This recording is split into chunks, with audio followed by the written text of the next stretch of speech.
عن عبد الله بن عباس رضي الله عنهما قال مر النبي صلى الله عليه وسلم بقبرين فقال إنهما لا يعذبان وما يعذبان في كبير أما أحدهما فكان لا يستتر من البول وأما الآخر فكان يمشي بالنميمة فأخذ جريدة رطبة فشقها نصفين فغرز في كل قبر واحدة فقالوا يا رسول الله لما فعلت هذا قال لعله يخفف عنهما ما لم ييبسا. احسن تبارک اللہ فیک.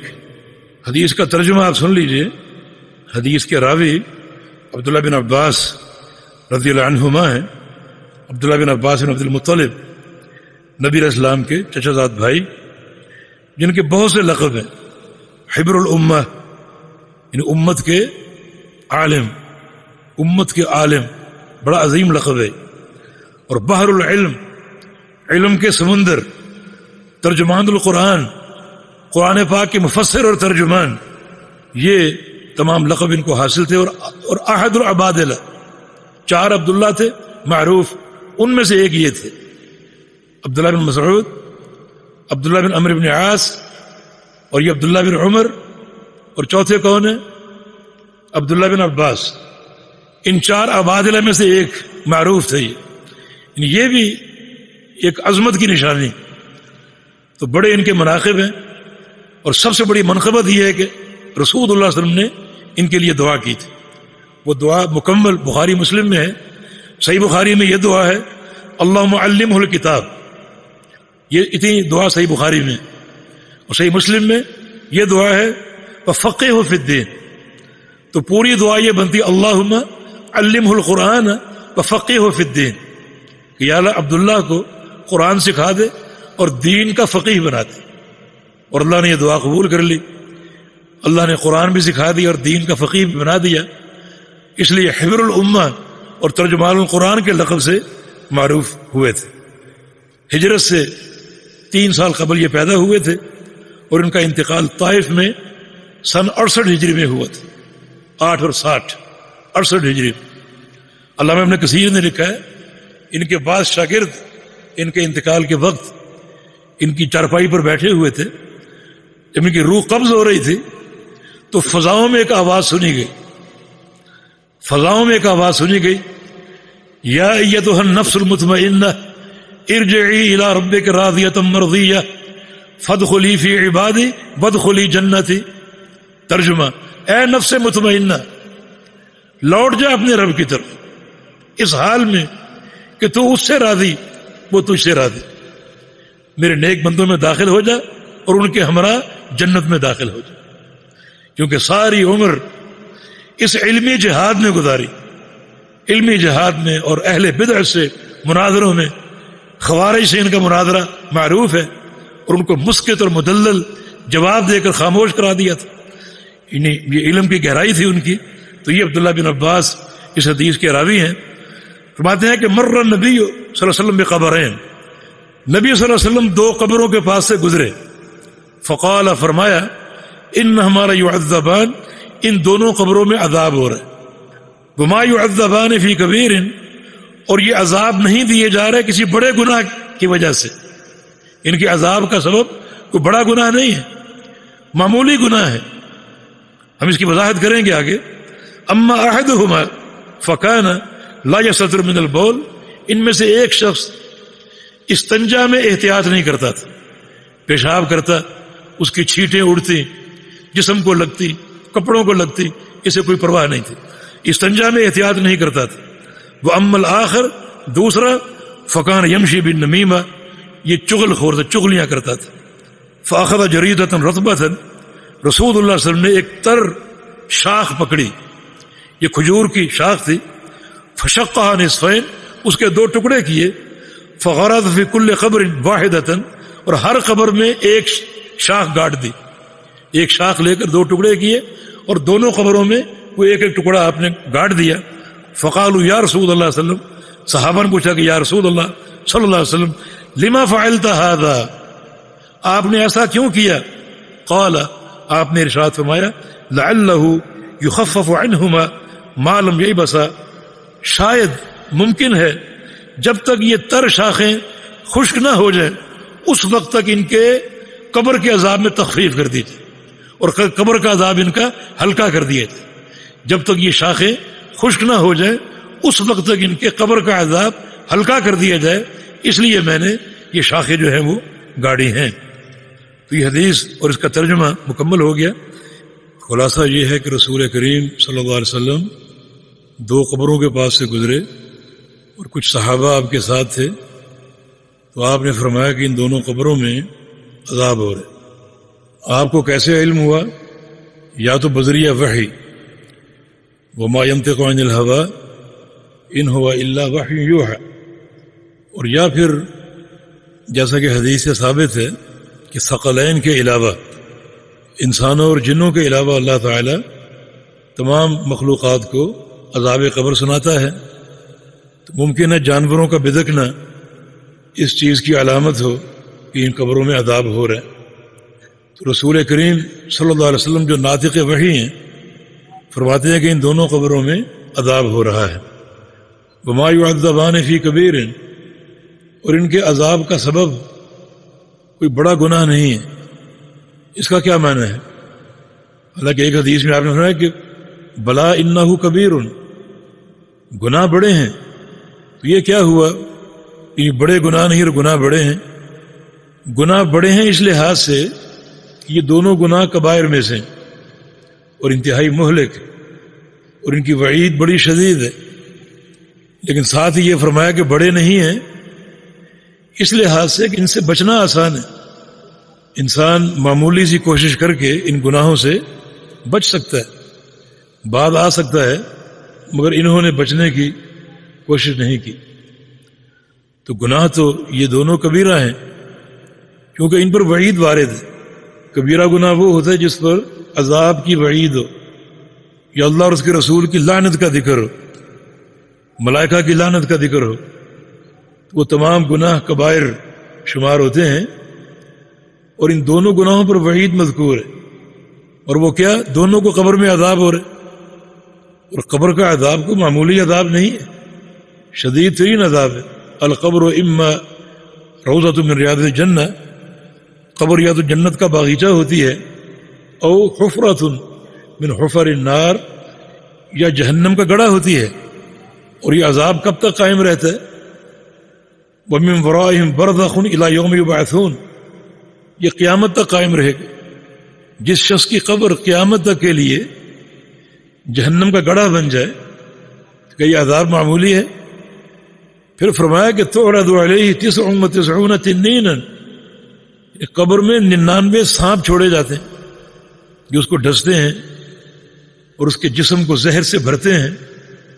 ایسا زہر کہ اس کا ایک قطرہ اگر زمین پہ ٹپکا دیا جائے تو زمین پر موجود ساری معیشت کڑوی اور زہریلی ہو جائے، اور زمین قیامت تک فصل اگانے کی قوت سے محروم ہو جائے.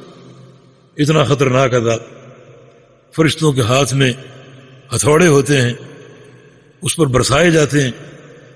وہ ہتھوڑا اگر ایک ضرب کسی پہاڑ پہ لگا دی جائے تو فرمایا کہ لصار ترابا، پہاڑ مٹی بن کر گر جائے. تو اس انسان پر کیا بیتے گی جسے قبر میں عذاب ہو رہا ہے.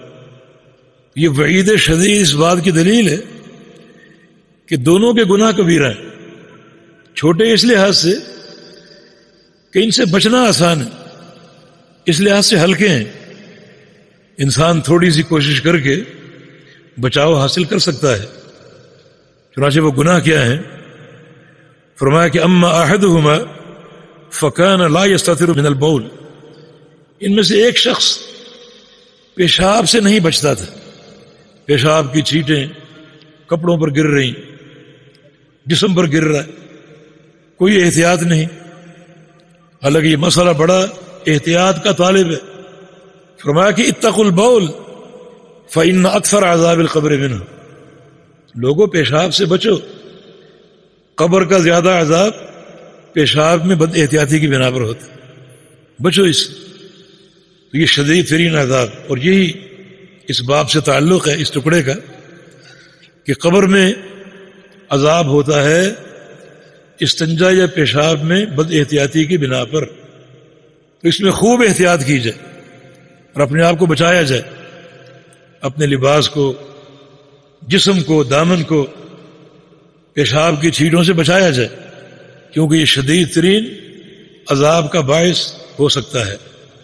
وَأَمَّا الْآخَرُ، دوسرا شخص، فَكَانَ يَمْشِي بِالنَّمِيمَةِ، یہ چغل خور تھا اور لوگوں کی باتیں آگے نقل کرتا تھا، اس میں اضافہ کر کے، ملمہ سازی کر کے، اور لوگوں کی تضلیل کی کوشش کرتا تھا اور لوگوں میں تفریق کی کوشش کرتا تھا۔ یہ اس کا کردار تھا۔ اللہ تعالیٰ نے عذاب قبر میں اسے پکڑ لیا۔ کیا فائدہ ہوا؟ اس چغلی اور نمیمہ کے گناہ کا کیا فائدہ ہوا؟ دنیا میں کیا آپ نے حاصل کر لیا؟ اور یہ قبر کا عذاب لاحق ہو گیا جو کہ شدید ترین وعید ہے۔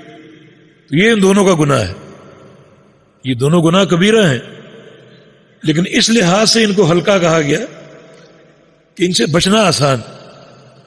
اب یہ زبان ہماری اپنی زبان، اسے کنٹرول کر لیجیے، یہ استعمال ہمارے اپنے تصرف سے ہوتی، اور اگر ہم چاہیں تو اس کو بند رکھ سکتے ہیں، خاموش رہ سکتے ہیں، تو اس طرح بچاؤ حاصل کیا جائے۔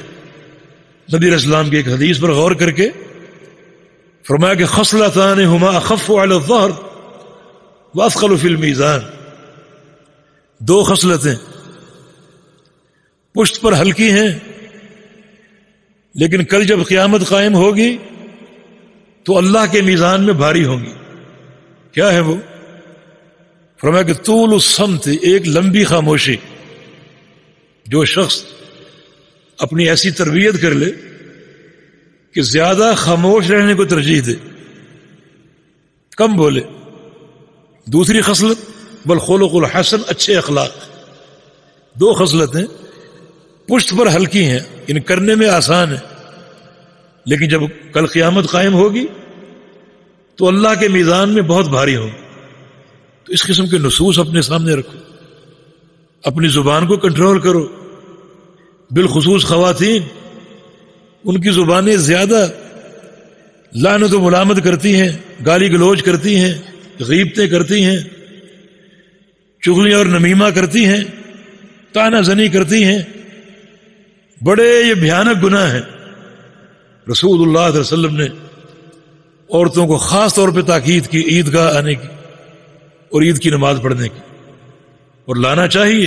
اتنی تاکید ہے، جس خاتون کا عبایا نہ ہو وہ کوشش کرے کسی دوست سے لے لے، پھر اس کے بعد اگر ایک ہو تو کوشش کرو دونوں ایک ہی میں لپٹ کر آ جائے۔ اتنی تاکید۔ اور اگر مخصوص ایام چل رہے ہوں پھر بھی آ جاؤ، نماز نہ پڑھو لیکن دعا میں شریک ہو، خطبہ سنو، نصیحتیں سنو۔ تو عورتیں کثرت سے آتی تھی۔ رسول اللہ صلی اللہ علیہ وسلم نے مردوں کو خطبہ ارشاد فرمایا، پھر بلال حبشی کو لے کر عورتوں کے اجتماع میں چلے گئے اور فرمایا کہ یا معاشر النساء تصدقن واکثرن من الاستغفار فانی اریتکن اکثر اہل النار۔ اے عورتوں، صدقہ دیا کرو اور کثرت سے استغفار کیا کرو، میں نے جہنم میں تمہیں زیادہ دیکھا ہے۔ اطلعت علی الجنہ فرأیت اکثر اہلها الفقراء واطلعت علی النار فرأیت اکثر اہلها النساء۔ میں نے جنت میں جھانکا، جنت میں فقیر زیادہ تھے اور مالدار کم تھے۔ جہنم میں جھانکا، جہنم میں عورتیں زیادہ تھیں۔ صدقہ دیا کرو اور کثرت سے استغفار کرو، تم جہنم میں مجھے زیادہ دکھائی گئی ہو۔ تو عورتوں کے اجتماع میں ایک سناٹا طاری ہوگی۔ ایک عورت نے ہمت کی، پوچھا ببیما یا رسول اللہ، یا رسول اللہ ایسا کیوں، ایسا کیوں ہے؟ فرمایا کہ اس کے دو اسباب ہیں، تکثرن اللعن و تکفرن العشیر۔ تمہاری زبانیں محفوظ نہیں، زبانوں پر لعنتیں، ملامتیں، چغلیاں، غیبتیں، یہ ایک سبب ہے۔ اور دوسرا وَتَكْفُرْنَ الْعَشِيرَ، تم شوہروں کی نافرمانی کرتی ہو اور شوہروں کی ناشکری کرتی ہو، ان دو اسباب کی بنا پر تم جہنم میں زیادہ ہو۔ تو یہ ایک شخص کا گناہ جس کو قبر میں عذاب دیا جا رہا۔ دوسرا شخص، اس کا عمل کیا ہے؟ وہ استنجا میں احتیاط نہیں کرتا تھا، چنانچہ یہ پیشاب کی چھینٹیں جسم پر پڑ رہی ہیں، کپڑوں سے مس ہو رہی، اسے کوئی احتیاط نہیں، کوئی پرواہ نہیں۔ اور کئی لوگ تو استنجا تک نہیں کرتے، کپڑے ناپاک رہتے ہیں، یہ زیادہ عذاب قبر کا باعث ہے۔ تو یہ باب، اس باب کے تحت یہ حدیث لائے یہ نقطہ سمجھانے کے لیے کہ استنجا میں خوب احتیاط کیجیے۔ کچھ بھائی سوال کرتے ہیں کہ وہ مکمل پیشاب سے فارغ نہیں ہو پاتے، پیشاب کر کے اٹھتے ہیں، کچھ قطرے بعد میں محسوس ہوتے، بڑے پریشان رہتے، ان وعیدوں کو سن کر، ان احادیث کو پڑھ کر بڑے پریشان رہتے۔ تو یہ ایک مرض ہے جس پر آپ کو اختیار نہیں۔ نبی علیہ السلام کے دور میں بعض خواتین کو استحاضہ کا مرض لاحق تھا۔ یہ ایک بیماری، ایک رگ کھل جاتی ہے اور خون بند نہیں ہوتا۔ ان حیض کے علاوہ یہ استحاضہ کا خون، حیض کا خون صحت کی علامت، اور استحاضہ کا خون ایک مرض ہے، بیماری۔ نبی علیہ السلام کے دور میں بہت سی صحابیات، جیسے حمنہ بنت جہش اور زینب بنت جہش، دو بہنیں تھیں اور دونوں کو یہ مرض لاحق تھا۔ تو رسول اللہ صلی اللہ علیہ وسلم نے فرمایا تھا کہ تم زیر جامہ لباس پہنو اور مضبوطی سے پہنو، سختی سے، تاکہ یہ خون جو ہے باہر سرایت نہ کرے، جو باہر کے لباس کو۔ تو جن لوگوں کو اس قسم کے پیشاب کا مرض ہے وہ زیر جامہ کچھ پہنے تاکہ اوپر کا لباس پاک رہے، اور وہ پھر وضو کر کے نماز ادا کر سکتے ہیں۔ اگر وضو سے قبل زیر جامہ لباس کو دھو لیں، اگرچہ اس میں تکلیف ہوتی ہے، یہ افضل ہے، لیکن اگر ایسا ممکن نہیں ہے، اوپر کا لباس اگر پاک ہے تو یہ مرض کوئی پریشانی کا ذریعہ نہیں ہوگا۔ یہ وعید ان کے لیے ہے جو جان بوجھ کر استنجا میں بد احتیاطی برتتے ہیں۔ تو بہرکیف یہ وعید شدید اس بات کی دلیل ہے یہ دونوں کبیرہ گناہ ہیں، اور خاص طور پہ ہمارا تعلق اس مسئلے سے ہے کہ استنجا میں خوب احتیاط کی ضرورت ہے۔ اس کے بعد رسول اللہ صلی اللہ علیہ وسلم نے ایک جریدہ لیا۔ جریدہ کھجور کی شاخ کو بولتے، کھجور کی شاخ لی، اس کے دو ٹکڑے کیے، فشقها نصفین، دو ٹکڑے کیے، فغرز فی کل قبر واحدۃ، اور ہر قبر پر ایک گاڑ دیا، ہر قبر پر ایک ایک ٹکڑا گاڑ دیا۔ فقالوا یا رسول اللہ، صحابہ نے عرض کیا کہ یا رسول اللہ صلی اللہ علیہ وسلم لما فعلت هذا، آپ نے ایسا کیوں کیا؟ قال، فرمایا لعلہ یخفف عنہما ما لم ییبسا، کہ شاید جب تک یہ شاخیں خشک نہ ہوں اس وقت تک ان کے عذاب میں تخفیف کر دی جائے۔ اس سے کیا ثابت ہو رہا ہے کہ کیا قبروں پر اس طرح شاخیں گاڑنا جائز ہے؟ پھول گرانا اور پھول قبروں پر چڑھانا جائز ہے؟ کر لو اگر آپ کو یقین ہو کہ اس قبر میں عذاب ہو رہا ہے۔ رسول اللہ صلی اللہ علیہ وسلم نے یہ عمل کب کیا؟ کیا رسول اللہ صلی اللہ علیہ وسلم سے کسی اور قبر پر ایسا عمل ثابت؟ آپ کے بعد خلفاء نے ایسا کیا؟ آپ کے بعد صحابہ نے ایسا کیا؟ قطعاً ثابت نہیں۔ یہ خاص واقعہ اللہ کے پیغمبر کے ساتھ مخصوص ہے، کسی اور کے لیے نہیں۔ اور پھر ایک حدیث میں صراحت ہے کہ عذاب کی تخفیف رسول اللہ صلی اللہ علیہ وسلم کی شفاعت کی بنا پر تھی۔ آپ نے دعا فرمائی تھی، آپ نے شفاعت فرمائی تھی، اس شفاعت کی بنا پر اتنی تخفیف اللہ نے کر دی کہ جب تک یہ شاخیں خشک نہ ہوں، جب تک ان کی تری باقی ہے، اس وقت تک ان کے عذاب میں تخفیف ہوگی۔ اس میں ان شاخوں کا عمل دخل نہیں ہے بلکہ رسول اللہ صلی اللہ علیہ وسلم کی شفاعت کا کردار. اور یہ صحیح مسلم کی حدیث ہے. اس کے الفاظ یہ ہیں کہ انی مررت بقبرین يعذبان فاحببت بشفاعتی ان يرد عنهما ما دام الغصنان رطبین. میں نے 2 قبریں دیکھی, دونوں میں عذاب ہو رہے, تو میں نے شفاعت کرنا چاہی. میں نے یہ بات پسند کی کہ شفاعت کروں تاکہ اس وقت تک ان کے عذاب کو ٹال دیا جائے جب تک یہ شاخیں خشک نہ ہو جائیں. تو رسول کریم صلی اللہ علیہ وسلم کی شفاعت کا عمل دخل ہے, نہ کہ ان شاخوں کا کردار. یہ شاخیں, یہ پھول, یہ پتیاں, یہ پھولوں کی چادریں, ان کا کوئی کردار نہیں ہے عذاب قبر کی تخفیف میں. نبی علیہ السلام نے کسی اور قبر پر یہ عمل نہیں کیا. خلفاء راشدین نے, صحابہ کرام نے ایسا عمل قطعاً نہیں کیا.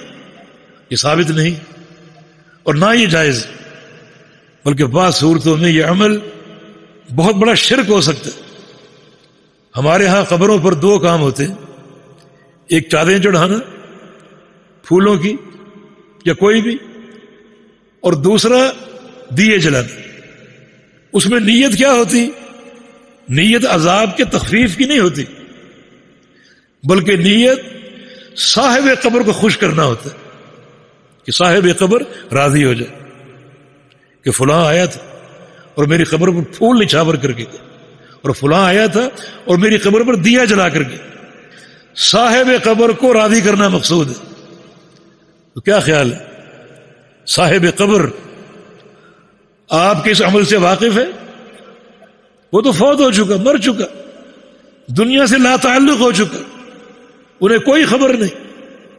تو اس قسم کا عمل کرنا گویا یہ دعویٰ کرنا ہے کہ قبر والے کو باہر کے حالات معلوم ہیں. دوسرے الفاظ میں قبر والا غیب جانتا ہے.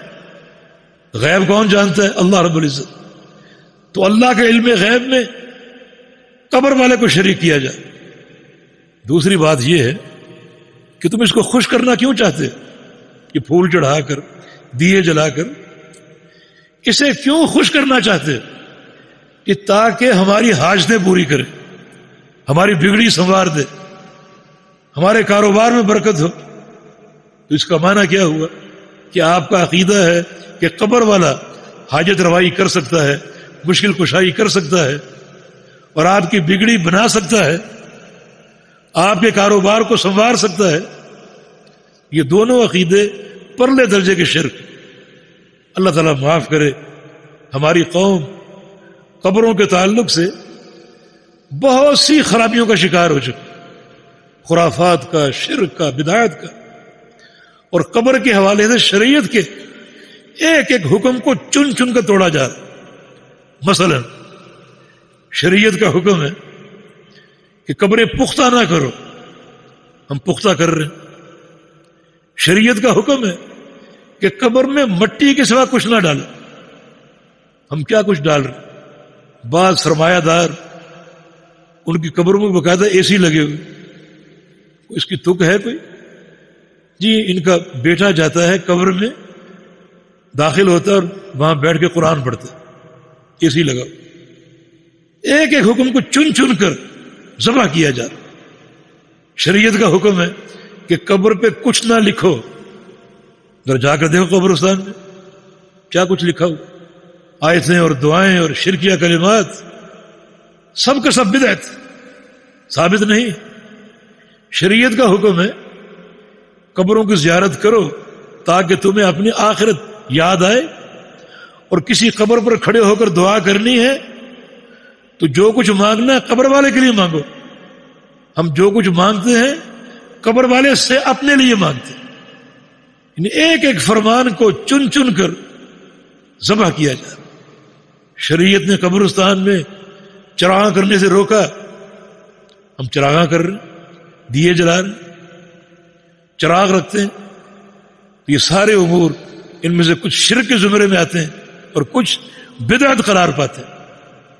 رسول اللہ صلی اللہ علیہ وسلم نے یہ عمل کیا, 2 شاخیں گاڑی, یہ کوئی شریعت نہیں ہے. یہ عمل پیغمبر علیہ السلام کے ساتھ مخصوص ہے. شریعت ہوتی تو صحابہ کرتے، اللہ کے پیغمبر ہر قبر کے لیے کرتے، لیکن آپ نے صرف ایک موقع پر یہ کیا، اور وہ بھی یہاں کردار ان شاخوں کا نہیں ہے بلکہ کردار آپ کی شفاعت کا ہے.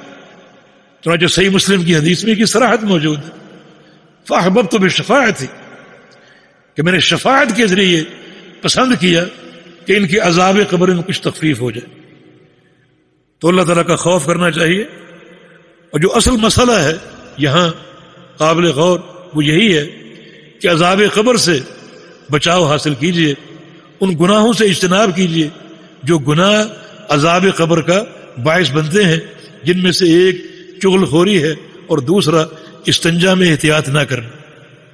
صحیح بخاری میں ایک حدیث، طویل حدیث ہے، سمرہ میں جندب کی روایت سے، اس میں کچھ اور اسباب کا بھی ذکر.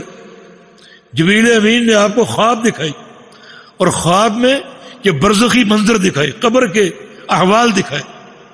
ایک حال یہ تھا کہ ایک شخص کے چہرے کو چیرا اور کاٹا جا رہا، منہ سے لے کر گدی تک، ناک سے لے کر گردن تک، آنکھ سے لے کر گردن تک، پھر بائیں طرف بھی.